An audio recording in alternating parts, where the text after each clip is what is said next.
making your business run better. Now, we all ultimately want that for our business, right? We want it to run better. We want it to be easier for ourselves.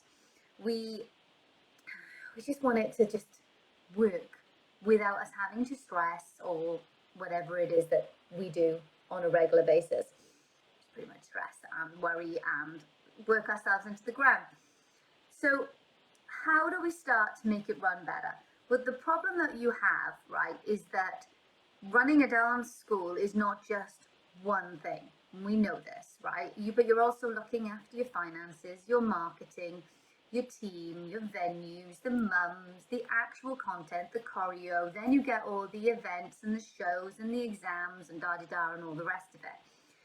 So you've got all of these numerous plates that you have to juggle. But in order to make it run better as a totality, you have to break it down into its sections.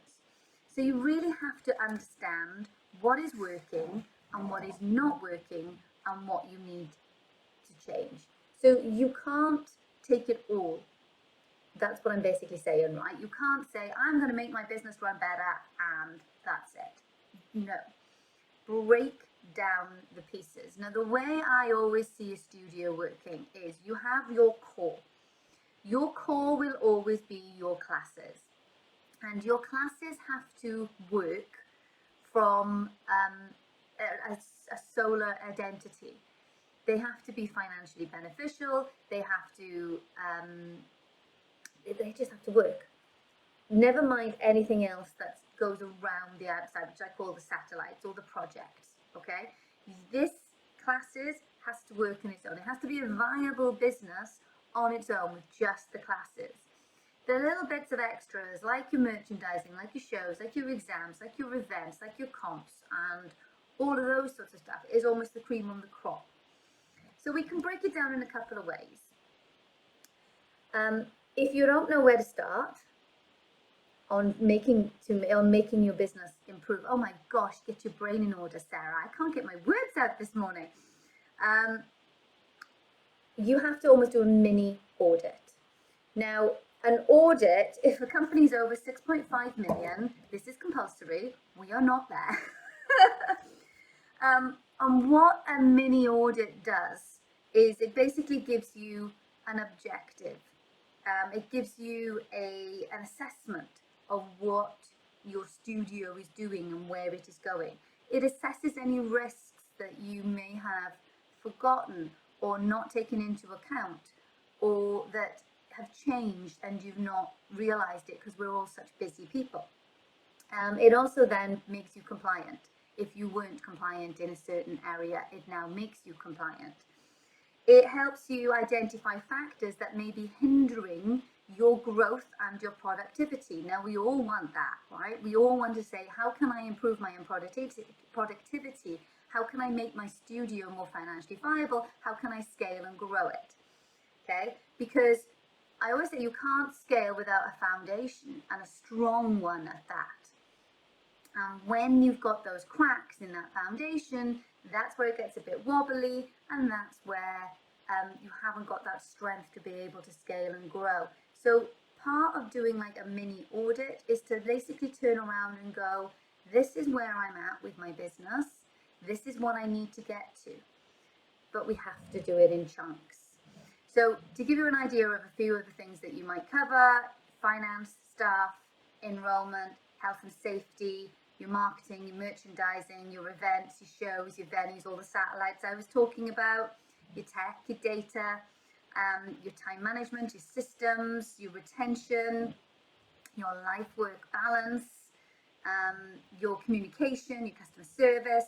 All of these are potential areas that you can work on. All right, so we're going to take one area. We're going to take finance, all right?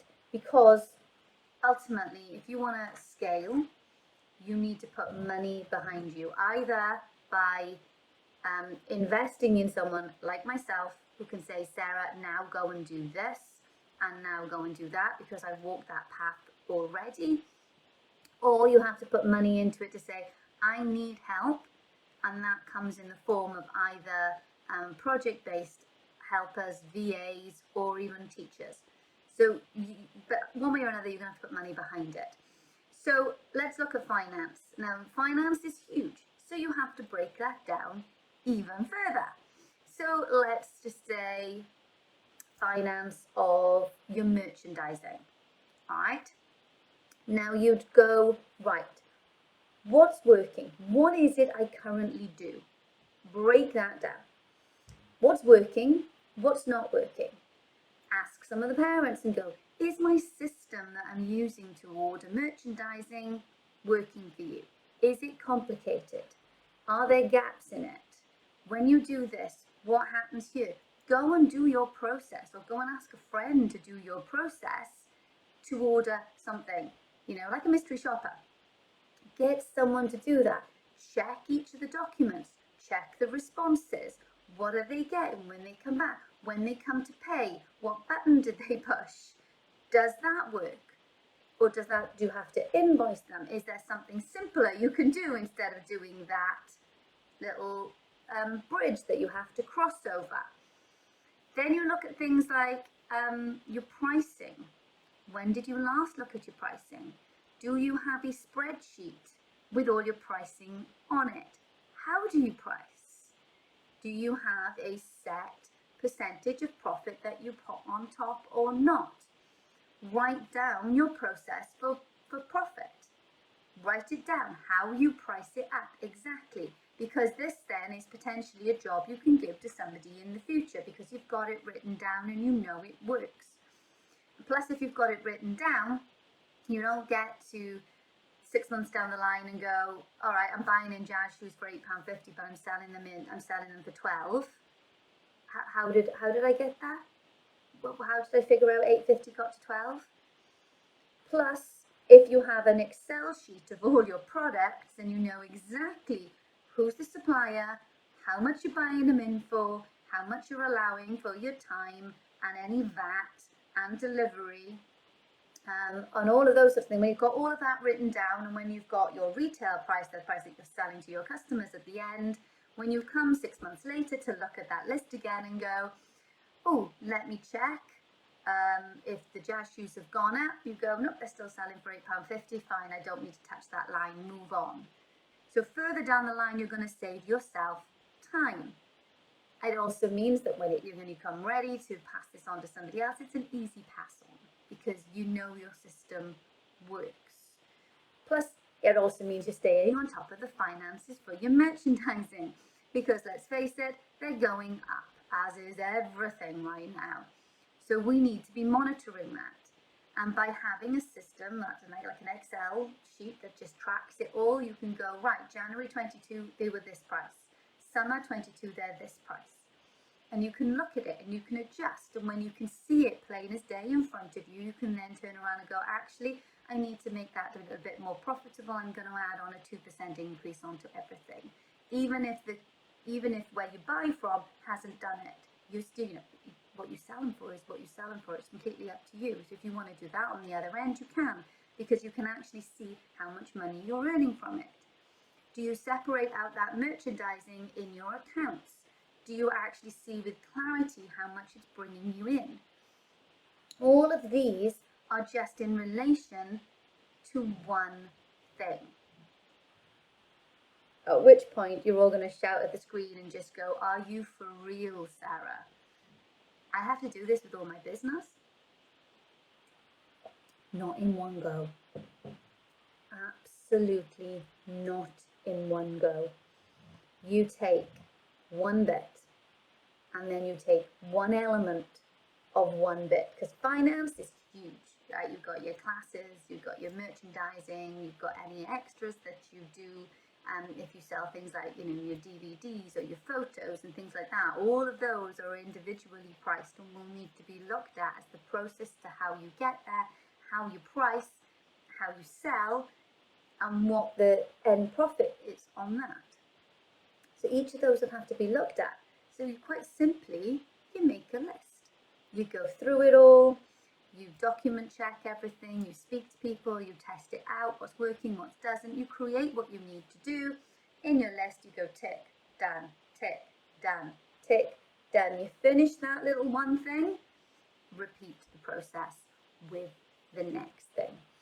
This is an ongoing thing, obviously. You don't, and I'm sorry to say, there is no magic pill. There's nothing that's going to turn around and say, oh, Sarah, bam, tomorrow my business is going to run better. I'm sorry to say it doesn't work like that. Running a business is a journey, and it's an exciting journey. This is the stuff I like to get my teeth into, and I love doing, because I can see and I can track and I can improve. That's when you start seeing a difference to your business. It doesn't happen overnight, okay? So before you go, Sarah, I can't do all that, I don't have time to think, I've just come back off holiday and my brain is mush. That's me. You don't have to do it all today. I'm just telling you how it needs to be done. When you do it is your own choice, but ultimately, if you want to make your business run better, you have to basically look at what it's doing and make ways to improve it. That's a simple way of breaking it down. All right, guys, any questions, please throw them in the chat and let's see if I can answer your questions if you have any for me. I hope that made sense to you guys, the little mini audit. Right, if there's no questions, I'm going to love you and leave you and get my head in the game. I've got lots and lots of calls today. And I will see you guys next month. All right, take care.